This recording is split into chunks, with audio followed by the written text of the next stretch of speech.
एक बार एक गुरु समुद्र तट पर अपना आश्रम बनाकर रहते थे। वह प्रतिदिन शाम को आश्रम के बाहर खड़ा होकर समुद्र के ऊपर उड़ते हुए बाजों को बड़े ध्यान से देखता था। एक शाम हमेशा की तरह वह समुद्र के किनारे खड़ा होकर एक बाज को उड़ते हुए देख रहा था।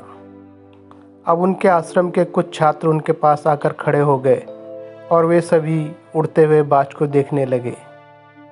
कुछ देर तक बाज को देखने के बाद एक छात्र ने गुरु से पूछा, गुरुदेव, आप हर शाम इन उड़ते हुए पक्षियों को क्यों देखते हैं? शिष्य का यह प्रश्न सुनकर गुरु कुछ देर तक चुप रहे। फिर अचानक उन्होंने कहा, जिंदगी में कुछ बनना है तो बाज बनना होगा। कभी भी तोता न बने, क्योंकि तोता बहुत बोलता है लेकिन कभी ऊंचा नहीं उड़ पाता। लेकिन बाज हमेशा शांत रहता है, लेकिन उसमें आसमान छूने की क्षमता भी होती है। गुरु ने आगे कहा, आज मैं तुम्हें बाज के जीवन की 8 ऐसी बातें बताऊंगा जो हर मनुष्य को बाज से सीखनी चाहिए। इन 8 बातों में जीवन की बड़ी सीख छिपी है। पहली सीख, एकाग्रता। बाज को जब भी शिकार करना होता है तो वह एक बार अपना शिकार जरूर तय करता है, फिर वह किसी अन्य शिकार को नज़रअंदाज कर देता है। शिकार का आकार उससे छोटा या उससे कई गुना बड़ा होता है। एक बार शिकार का चयन करने के बाद उसकी हर गतिविधि पर वह बारीकी से नज़र रखती है। यदि किसी मछली का शिकार करना है तो वह समुद्र की हर मछली को अपना शिकार नहीं बनाती, बल्कि यह एक ही मछली को अपना शिकार बनाती है। फिर वह उसकी हर हरकत पर नज़र रखता है कि वह सतह पर कब आती है और कितनी देर तक वहाँ रहती है। ठीक उसके बाद कितनी देर तक वह पानी के ऊपर छलांग लगाती है और कुछ भी उसके शिकार के काम को आसान बना सकती है, वह उसे बहुत ध्यान से देखता रहता है। तो इससे हमें यह सीखना चाहिए कि 10 अलग अलग लक्ष्यों पर अपनी ऊर्जा बर्बाद करने के बजाय हमें पूरी एकाग्रता के साथ एक लक्ष्य पर ध्यान केंद्रित करना चाहिए और उस लक्ष्य के बारे में जितना संभव हो उतना सीखना चाहिए। और इस बात का भी ध्यान रखना चाहिए कि उस लक्ष्य को प्राप्त करने में क्या चुनौतियां आने वाली हैं और हम उन चुनौतियों को कैसे आसान बना सकते हैं। हमें इन सभी बातों को जानना चाहिए। दूसरा पाठ, बाज हमेशा ऊंचा और अकेला उड़ता है।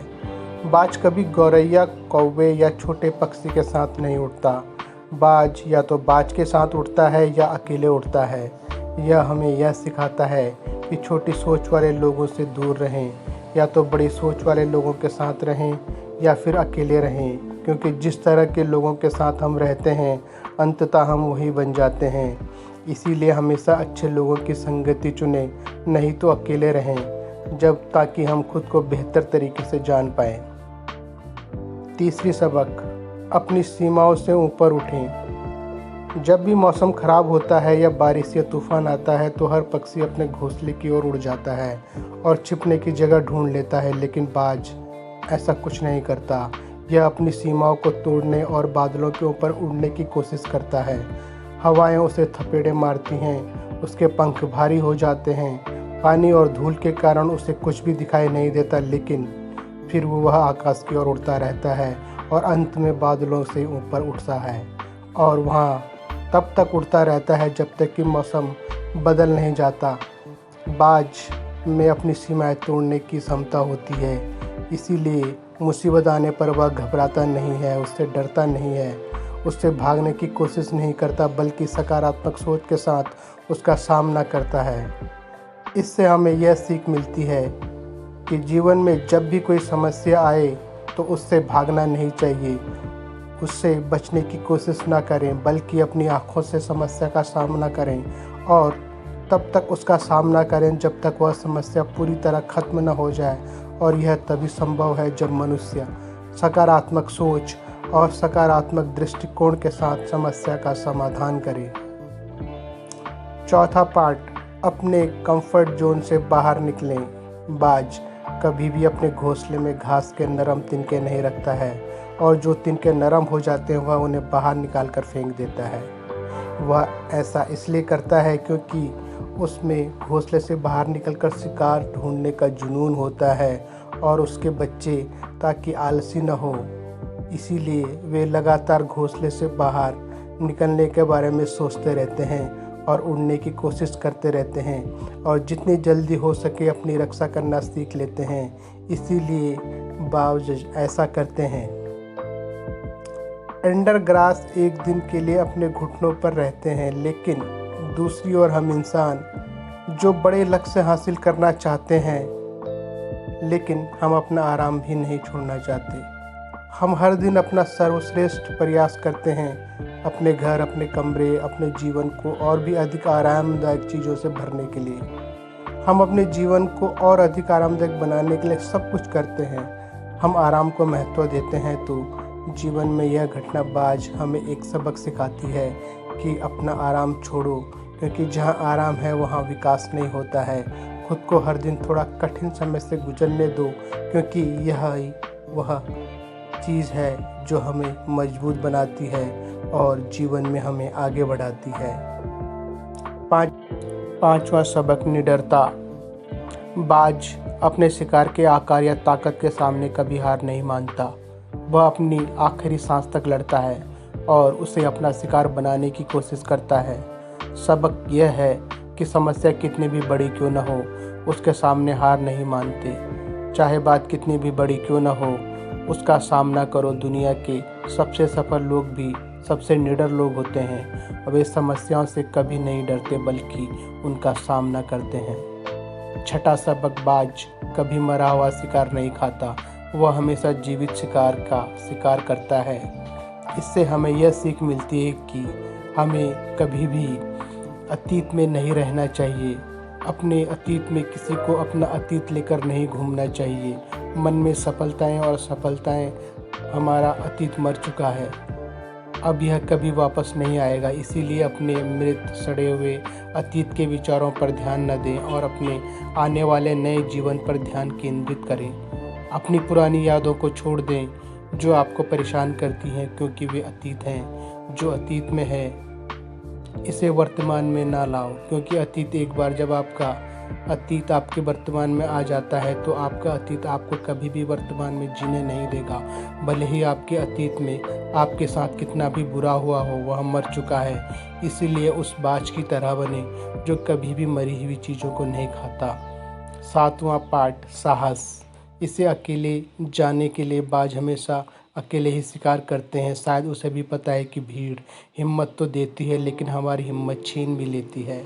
जो अपने लक्ष्य के लिए अकेला ही निकल पड़ता है, उससे अधिक साहस शायद ही किसी और में हो। बाज कभी दूसरे बाज की मदद नहीं लेता और कभी किसी की मदद नहीं करता, यहाँ तक कि अपने बच्चे की भी नहीं। जंगल का राजा शेर भी झुंड में शिकार करते देखा जा सकता है, लेकिन बाज को नहीं। यही कारण है कि उसमें इतना साहस है कि वह जल, थल और नभ में शिकार करके अपना परचम लहरा सकता है। तो इससे यह सीख मिलती है कि अपने लक्ष्य को पाने के लिए कभी भी अकेले चलने से न डरें। अगर बुद्ध को अकेले चलने में डर लगता तो दुनिया को ध्यान और शांति का पाठ कौन पढ़ाता। आठवां और सबसे महत्वपूर्ण सबक, दर्द से मत भागो। बाज लगभग 70 साल तक जीवित रहता है, लेकिन 40 साल के भीतर उसका शरीर बूढ़ा हो जाता है। उसके शरीर में नाखून गड़ जाते हैं, पैर, पंख उसके शरीर से चिपक जाते हैं, उसकी चोंच मुड़ जाती है, उसका शरीर भर जाता है। ऐसी स्थिति में शिकार को पकड़ने की स्थिति में बाज नहीं होता है। अब उसके पास केवल 2 विकल्प होते हैं। पहला, या तो वह अपनी स्थिति को स्वीकार करके भूख से मर जाए या किसी अन्य जानवर का शिकार बन जाए।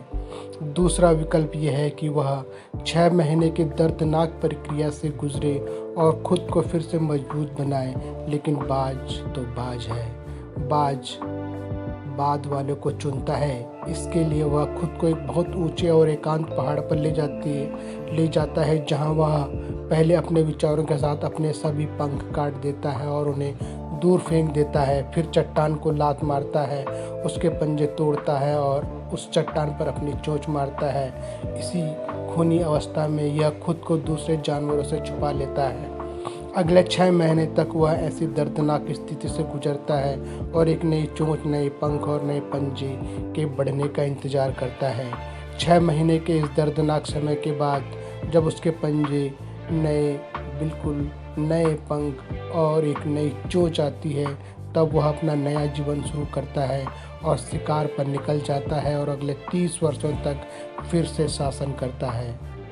दोस्तों, यह हमें सिखाता है कि जब समय आता है तो हमें कुछ नया पाने के लिए अपनी कुछ पुरानी आदतों को छोड़ना पड़ता है। चाहे इसे छोड़ना कितना भी मुश्किल क्यों ना हो, चाहे यह प्रक्रिया कितनी भी दर्दनाक क्यों ना हो, इसके लिए ऐसी चीज़ें छोड़ना जो हम पर बोझ होती हैं बहुत ज़रूरी हैं और जो हमें आगे बढ़ने से रोकती हैं, जिनका हमारे जीवन में कोई उपयोग नहीं है, उन्हें छोड़ देना ही बेहतर है, गुरु ने आगे कहा। तो बात से सीखने लायक ये आए 8 बातें थी जो जीवन भर आपके काम आएंगी। शिष्यों ने कहा कि गुरु, हमने कभी नहीं सोचा था कि बाज जैसे पक्षी में ये सारे गुण हो सकते हैं। इतना कुछ हम बात से सीख सकते हैं। इसके बाद सभी शिष्यों ने मास्टर को धन्यवाद दिया और अपने काम पर वापस चले गए। दोस्तों, मुझे उम्मीद है आपको इस कहानी से बहुत कुछ सीखने को मिला होगा। अगर आपको ये कहानी पसंद आई तो हमारे वीडियो को लाइक करें, कमेंट करें और हमारे चैनल को सब्सक्राइब करें। धन्यवाद।